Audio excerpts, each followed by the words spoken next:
Hamdan wa syukran lillah, salatan wa salam ala rasulillah, ma ba'du. Ketua DKM dan segenap jamaah salat tarawih yang Allah muliakan, mohon izin menyampaikan kultum dengan topik konsekuensi bila sampai tidak zakat fitrah. Sebagaimana kita maklum, secara etimologi zakat maknanya adalah an-namu, tumbuh. Karena sebenarnya orang yang mengeluarkan zakat, dia sedang menumbuh kembangkan hartanya setidaknya menjadi 700 kali lipat. Minimal itu.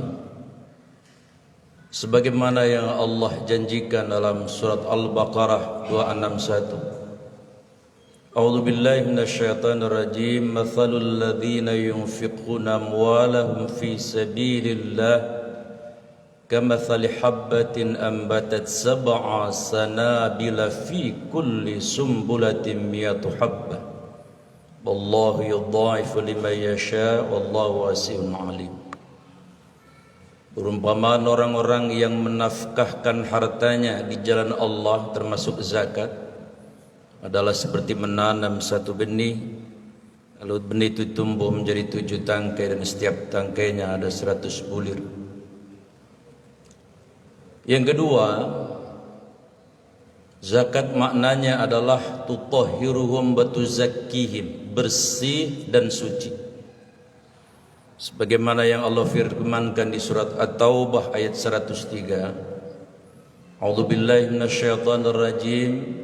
Khudh min amwalihim shadaqatan tutahhiruhum wa tuzakkihim ila akhiril ayat.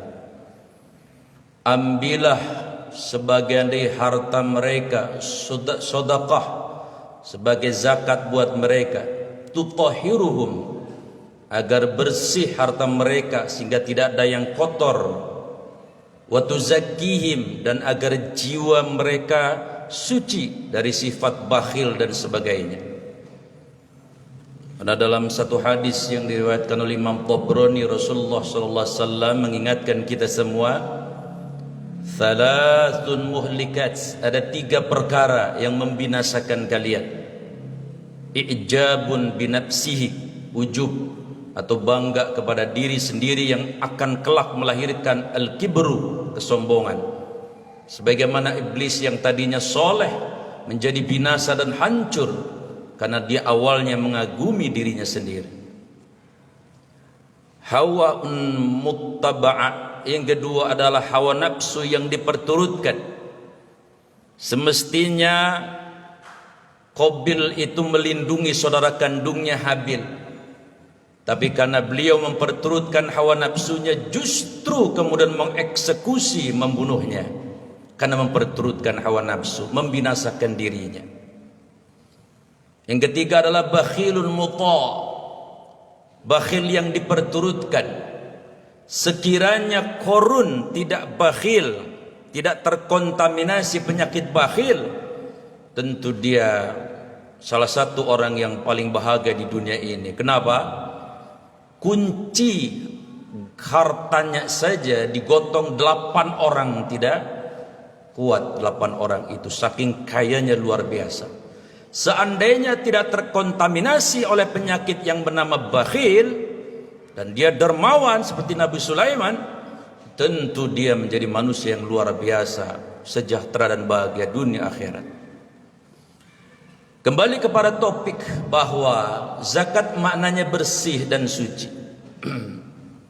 Termasuk tentu adalah zakat fitrah. Jamaah yang saya muliakan, kalau sampai kemudian tanggal 1 Syawal khotib naik mimbar, ada di antara kita yang entah karena faktor apa lalu sampai tidak mengeluarkan fitrah atau zakat fitrah, apa konsekuensinya? Setidaknya ada 3. Yang pertama, puasanya sah tapi pahalanya mu'allakun baina sama'i wal ards.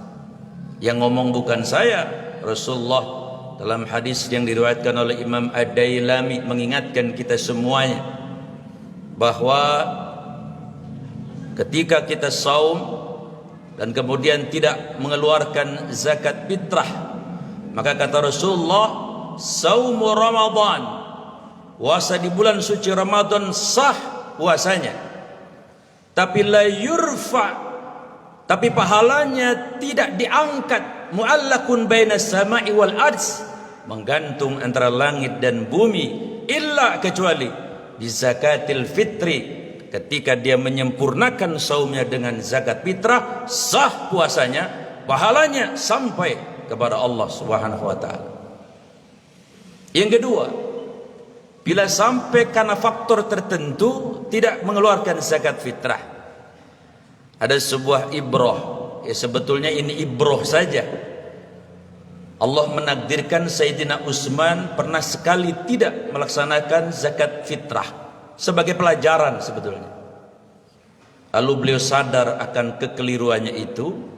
Beliau kemudian segera memilih onta yang paling mahal dan yang paling bagus.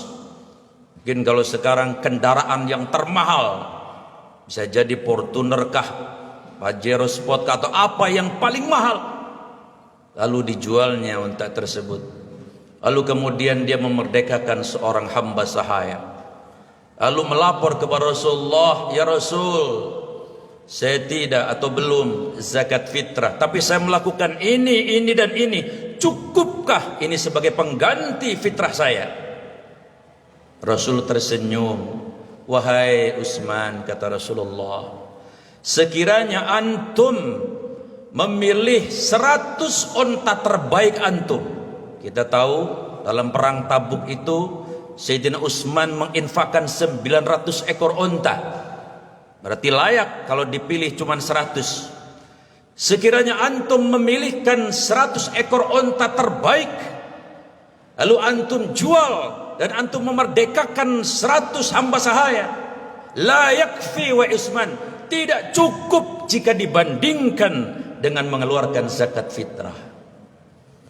Jadi hadirin yang saya muliakan, satu sok 3,1 liter, 2,5 kilo beras harganya di mata Allah lebih mahal dari 100 ekor onta.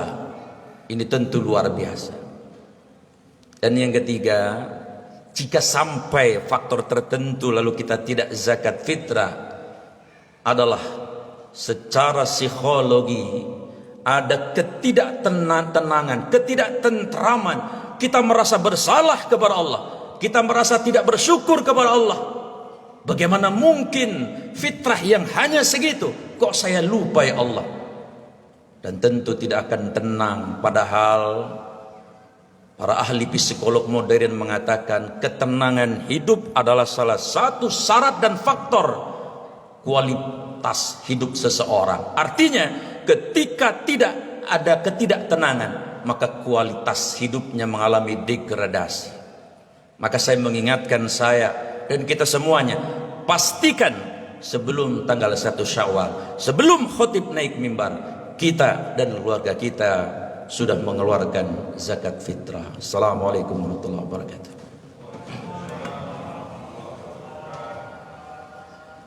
Sallallahu